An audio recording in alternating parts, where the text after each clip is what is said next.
Ja, was so eine Folierung alles ausmacht. Er sieht viel gefährlicher aus, aber er kann einiges. Er hat wahrscheinlich auch 3 Sperren. Grüß dich, Uwe. Hallo. Also ja, wir haben hier das ähnliche Antriebsprinzip wie in den Sprintern oder dem VW. Allrad permanent, Geländeuntersetzung, 3 Differentialsperren, große Räder, diverses Zubehör. Auch die Wartezeit hier genauso. Das heißt, der Aufwand ist der gleiche bei so einem kleinen wie beim großen? Der Aufwand bei Vito und V-Klasse ist noch um einiges höher. Das hängt halt damit zusammen, dass viel weniger Platz ist. Ich zeige es mal gerade hier oben. Man könnte ihn ja noch höher legen. Das würde gehen, oder? Nein, Höherlegung hat auch Grenzen. Die Federn, ihr habt komplett alles getauscht. Das heißt, der ist ja jetzt richtig hoch im Vergleich zum Vito, oder? Ja, der hat 180 mm mehr an Höhe.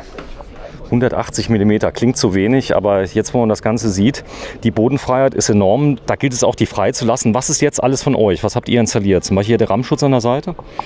Ja, diese Rockslider, die sind von uns.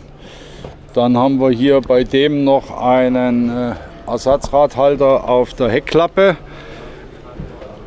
Und natürlich Schutzmaßnahmen unterm Fahrzeug.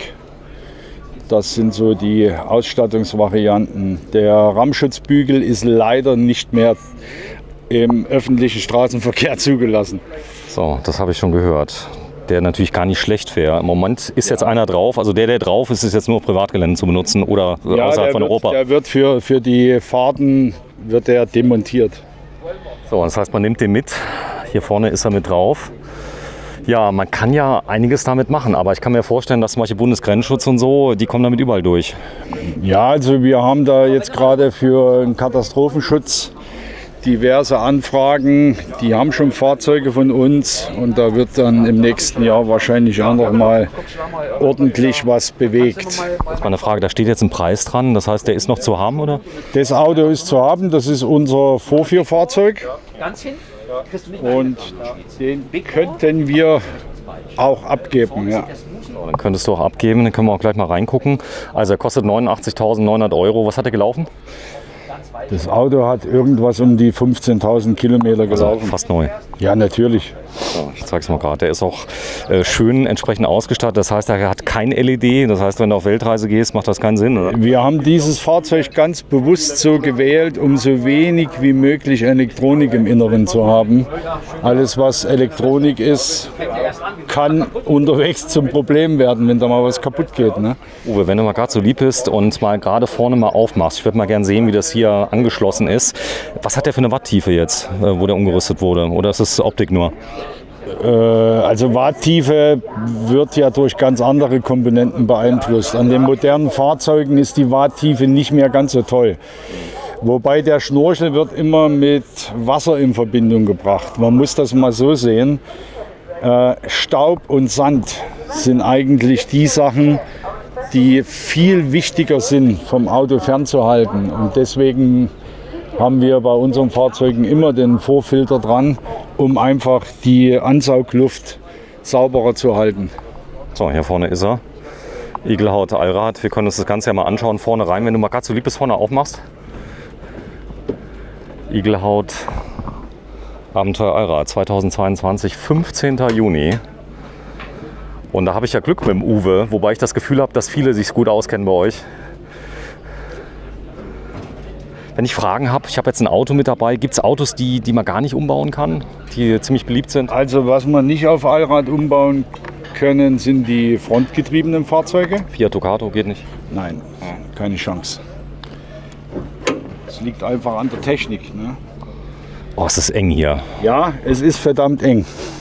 Jetzt verstehe ich auch, was du meinst. Das heißt also hier jetzt den Luftfilter, den Ansaug zu verändern. Das heißt, ihr müsst die Fahrzeugelektronik auch kapseln, dass da nichts passiert, oder? Also hier an diesen Fahrzeugen, wie gesagt, ist mit Watttiefe, das ist schwierig, weil viel zu viele Komponenten, die hier dann noch verschlossen werden müssten, die vertragen das gar nicht. Ja. Hitzeentwicklung und so weiter. Von der Seite her Wasserdurchfahrten immer mit Vorsicht zu genießen, egal ob ich jetzt einen Schnorchel dran habe oder nicht. Ja, vielen Dank, Uwe. Wir gucken mal rein. So, wenn ihr den haben möchtet, müsst ihr allerdings schnell sein, weil ich habe das Gefühl, morgen geht es ja los. dass da der ein oder andere schon guckt, was er hier machen kann. Die gehen meistens weg auf der Messe, oder? Ja, oft schon, dass wir auf der Messe unsere Autos verkauft haben, ja. 19.413 Kilometer lag es ja nah dran. Allrad, der wird jetzt wie zugeschaltet bei dem? Also Allrad wird nicht zugeschalten, Permanent. ist immer permanent. Und die Sperren? Und die Sperren sind unten in der Konsole verbaut. Da kann man dann die Untersetzung zuschalten als allererstes und dann halt die 3 Differentialsperren. Spritverbrauch, ist der wesentlich höher jetzt? Ja, man muss natürlich rechnen, dass das Fahrzeug bedeutend höher im Wind steht und natürlich auch einiges an Mehrgewicht mitbringt. Ja, wir reden hier bei so einem Auto von ca. 250 Kilo, was wir an Gewicht einbauen. Also man sollte da schon einmal so den einen oder anderen Liter dazu rechnen. Sehr schön, der Edelkombi. Also wenn ich den jetzt bekomme, ist ja die Frage, ob ihr eine getrennte Rechnung schreiben könntet. Das heißt nur das Fahrzeug selber und dann den Umbau, wird das gehen? Sowas können wir machen, ja. Wir machen, das ist cool. Ihr habt noch mehr, hier vorne steht noch einer. Das ist was? Das ist ein Fahrzeug, das sollen wir im Kundenauftrag verkaufen. Das ist eine V-Klasse, ein V300 mit dem identischen Umbau wie der Vito von uns.